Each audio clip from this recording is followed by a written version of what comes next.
Malgré des années de sanctions occidentales et de protestations internes en Iran, l'UE devrait s'attendre à des changements modérés dans le dialogue avec Massoud Pezeshkian. Le candidat réformateur a remporté les élections présidentielles le week-end dernier contre Saïd Jalili.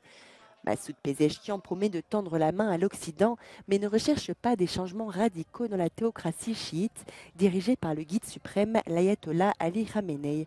Dès la publication de résultats, premier emplacement qu'il a choisi pour faire une annonce publique, c'était le tombeau de Ayatollah Khomeini, c'est-à-dire plus conservateur que lui, vous ne trouvez pas pour l'instant. Mais en même temps, il dit, je suis d'accord pour certaines retouches réformatrices qui nous permettent à la fois de travailler avec ceux qui n'entendent pas tellement des, dans le cas des institutions iraniennes, de la République islamique iranienne, mais aussi peut-être c'est une voie de sortie de la crise actuelle.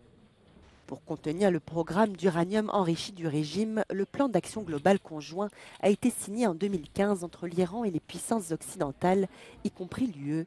Toutefois, l'accord est au point mort et les réserves d'uranium enrichi sont maintenant plus de 20 fois supérieures à la limite convenue, selon les Nations Unies. La République islamique est à 2 pas de la fabrique de la bombe atomique. Donc, on n'a plus le luxe de temps de M. Borrell de faire laisser le temps pendant des années et des années. L'Europe doit préparer ces différents dossiers en collaboration avec les États-Unis d'Amérique et bien sûr les grands acteurs de la région du Proche-Orient.